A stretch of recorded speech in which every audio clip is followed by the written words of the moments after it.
Alhamdulillah, kita kembali menjawab pertanyaan yang sudah masuk di WA kami, yaitu di 085381208081. Pertanyaan ini datang dari hamba Allah yang tidak ingin disebutkan namanya. Assalamualaikum Tunku. Waalaikumsalam warahmatullah. Saya ingin bertanya tentang mustahik zakat, sebagaimana yang disebutkan di dalam Al-Quran dalam surah At-Taubah ayat 60, yaitu ada beberapa orang yang berhak menerima zakat, yaitu salah satunya orang yang berhutang. Nah, pertanyaan saya, apakah yang dimaksudkan dengan orang yang berhutang di sini? Tolong Tunku jelaskan. Baik. Alhamdulillah, saudara kaum muslimin, ma'asyiral muslimin, rahimakumullah. Di dalam Al-Quran surah At-Taubah ayat 60, Allah subhanahu wa ta'ala berfirman yang sekira-kira artinya bahwa hanya sanya.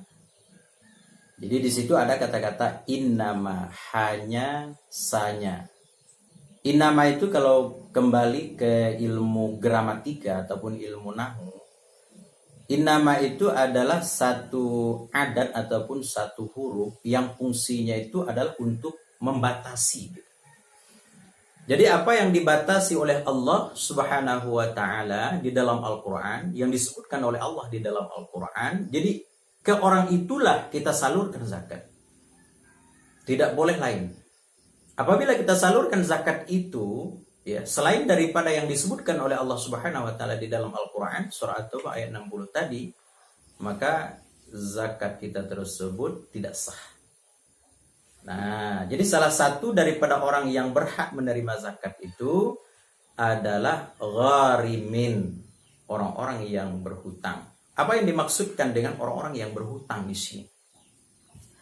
Di dalam kitab ulama-ulama terdahulu, ya, mulai daripada kitab yang terkecil sampai yang terbesarnya, bahwa disebutkan di situ adalah gharim. Nah, jadi di sini ingin kami luruskan ataupun ingin kami bedakan sedikit antara gharim dengan dain, ya, gharimin dengan dainin, gitu.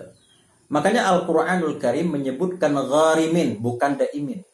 Karena antara kata-kata gharimin dengan dainin itu adalah berbeda. Gharimin adalah orang yang berhutang, ya. Lantas waktu untuk membayarnya itu sudah deadline. Ya.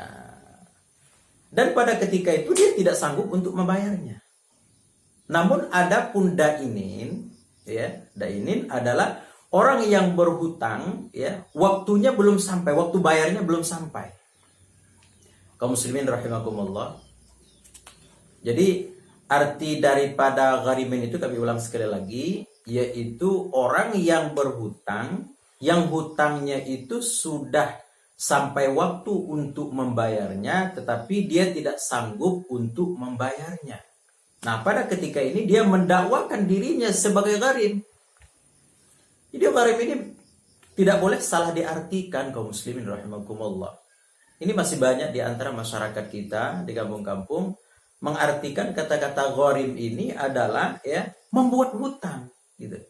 Jadi dibuatnya hutang, misalnya ada masjid ataupun musalla, ya, dia buat hutang setelah masuk bulan Ramadan, dia kumpul masyarakat, apa yang ingin kita buat di musalla kita ini, di masjid kita ini, apakah atapnya perlu kita ganti, apakah pagarnya perlu kita buat dan segala macam, nanti dibikin gharim, gitu. Bukan gitu.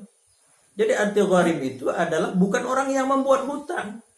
Apabila kita membuat hutang, ya, apabila kita membuat hutang dan harapan kita agar bisa dibayar oleh orang, bisa diambil daripada zakat, ya, daripada zakat fitrah, kita katakanlah seperti itu, karena kita sebentar lagi musim zakat fitrah.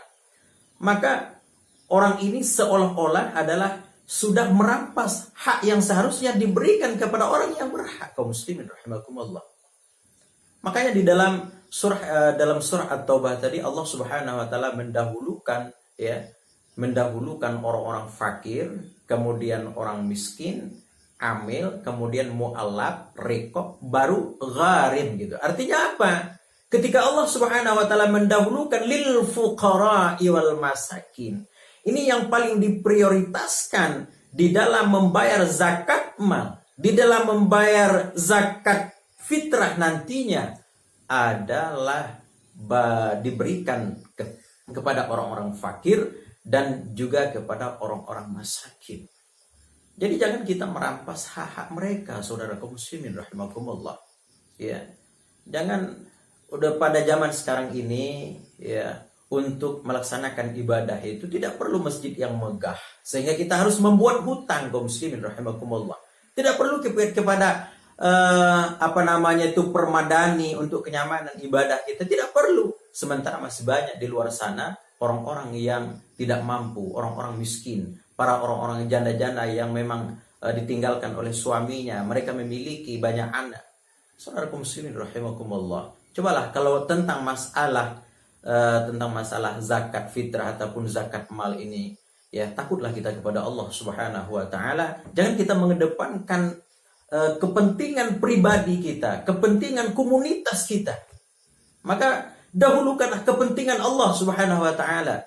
Maka didahulukan di dalam ayat ini adalah orang fuqara dan miskin, maka kita berikanlah zakat itu kepada orang miskin dan para fuqara. Kaum muslimin rahimakumullah. Jadi kita kembali kepada gharimin tadi ya. Jadi gharimin itu adalah dasar katanya itu adalah gharmun. Jadi gharmun itu luzum. Arti luzum itu apa? Artinya adalah orang yang berhutang itu baik untuk dirinya gitu ya, untuk kemaslahatan dirinya, untuk kepentingan dirinya, untuk kepentingan keluarganya yang ketika itu tidak ada cara lain kecuali dengan cara berhutang. Tidak ada cara lain kecuali dengan cara berhutang. Maka dia berhutang, datang ke toko untuk berhutang beras, ya, datang ke toko untuk berhutang minyak dan sebagainya. Atau ada saudara-saudara kita yang ketika itu mau keluar dari rumah sakit, dia tidak memiliki uang apa-apa. Tidak cukup uangnya untuk membayar, untuk menebus saudaranya, anaknya yang ada di rumah sakit. Lalu dia berhutang. Dan hutang itu sudah deadline, saudara kaum muslimin rahimakumullah. Arti sudah deadline itu adalah sudah sampai waktu untuk membayarnya, tetapi dia belum sanggup untuk membayarnya. Ataupun yang kedua, makanya para ulama rahimahumullahu ta'ala, gharim ini dibagikan oleh para ulama menjadi 3 macam.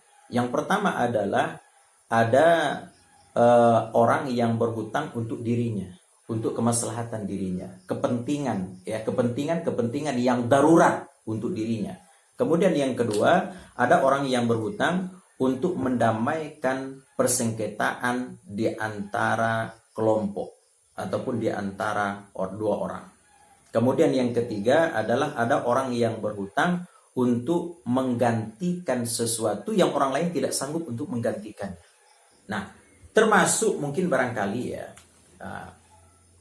orang yang berhutang ini ya, termasuk orang gharimin yang disebutkan oleh Allah Subhanahu wa taala adalah orang yang berhutang untuk maslahah ummah. Ini pun bukan dibuat-buat, hutangnya itu bukan dibuat-buat.